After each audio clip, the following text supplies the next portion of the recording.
मार्केटमध्ये फॉल चालू आहे. प्रत्येक म्युच्युअल फंड हा निगेटिव्ह रिटर्न्स द्यायला सुरुवात करतोय.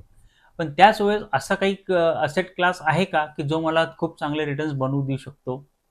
तर तोच असेट क्लास जो आता उदयाला आला आहे, तो म्हणजे एस-आय-एफ. एस-आय-एफमध्ये जर मार्केट पडत असेल, तर फंड मॅनेजर हे मार्केटला शॉर्ट करू शकतो. म्हणजेच काय, तर पडत्या मार्केटमध्ये सुद्धा तुम्हाला रिटर्न्स बनवून देऊ शकतात. याचाच अर्थ मार्केट पडत असेल तरी सुद्धा आपला फंड पॉझिटिव्ह राहू शकतो आणि मार्केट वरती जात असेल तर डेफिनेटली आपला फंड हा पॉझिटिव्हच राहू शकेल. पण एस-आय-एफमध्ये मिनिमम इन्व्हेस्टमेंट ही 10 लाखापासून आहे. दुसरी गोष्ट, एस-आय-एफमध्ये मी लगेच इन्व्हेस्टमेंट करावी का? तर तुमचा म्युच्युअल फंडचा पोर्टफोलिओ हा 20-25 लाखापर्यंत नसेल, तर साधारणतः एस-आय-एफमध्ये इन्व्हेस्टमेंट करणं टाळलं पाहिजे. तुम्ही पहिले व्होलॅटिलिटी ॲब्झॉर्ब करायला शिका, व्होलॅटिलिटी बघायला शिका. ती जर व्होलॅटिलिटी ॲब्झॉर्ब झाली, तर आपण एस-आय-एफमध्ये योग्य पद्धतीने इन्व्हेस्टमेंट करू शकतो. तुम्हाला देखील एस-आय-एफमध्ये इन्व्हेस्टमेंट करायची आहे, योग्य पोर्टफोलिओ क्रिएट करायचा आहे, तर स्क्रीनवरती दिलेल्या नंबरवरती मला संपर्क करू शकता. Thank you.